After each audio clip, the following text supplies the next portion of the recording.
no!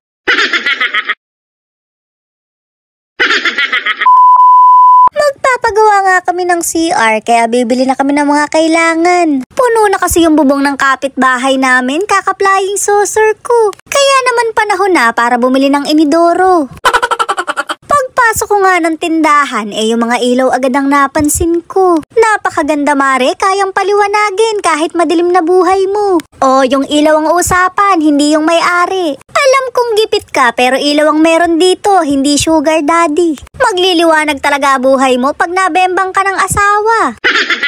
Tumingin na nga ako ng inidoro at syempre tinesting ko muna. Sayang nga lang mare at hindi pa ako nadudumi. Hindi ko tuloy ma-check kung lulubog ba. Mahirap na, baka ma-scam ako.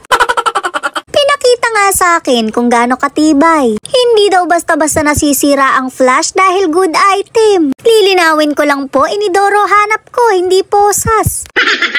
Kahit nga daw isara ko yung takip, hindi babagsak ng mabilis. Payag ka nun mare, kinabog ka. Mabilis ka kasing ma-fall, shootak ka. Ito nga yung napili ko, kaya bibilin ko na. Siyempre nakipagnegosasyon muna ako at tumawad. Wala naman daw akong kasalanan para humingi ng tawad. Kaya pinapili na lang ako ng libreng bidet. Shoot mare, mapapalitan na yung tabo naming cup noodles. Ang sabi nga ng sugar daddy ko, bumili na rin ako ng shower. Mukhang ipapatodo na yung ipapagawa kong CR. Muntik na rin kasi akong maging single dahil dyan. Nakita niya lang na boysin yung timba namin pampaligo, hindi na siya nag-reply.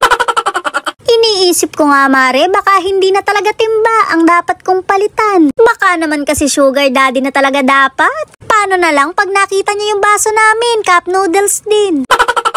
May heater nga rin sila at parang ibig kong bumili. Shoot mare, nagbago na kasi yung dating tubig na nakilala ko. Ang cold na niya, hindi na ako makaligo.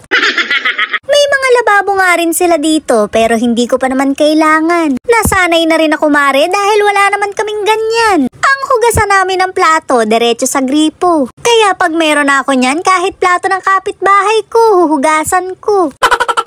Nakikita niyo yung ilaw na yan, bibili din ako niyan. Dati kasi kapag ganyan ilaw ng kachat ko, binablock ko na agad. Pakiramdam ko kasi hindi kami para sa isa't isa. Yung ilaw kasi namin kulay dilaw para kaming kiti. Hindi nyo naman po sinabi, may patay sindi pala dito. Baka may bakante pa po, mag-a-apply ako. Sa dami ng bayarin, parang gusto ko nang gumiling-giling. Nakabox na nga yung inidoro at yung shower ko. Ang sabi ko nga mare, dapat may warranty to. Pagka hindi na lumulubog, isosoli ko. Pumayag naman sila, kaya babayaran ko na. Sa lahat nga ng napagtanungan ko, dito yung pinakamura. Madali lang din silang kausap, ako lang naman yung hindi. Kaya kung puno na rin yung bubong ng kapitbahay nyo, baka sign na to para bumili ng inidoro.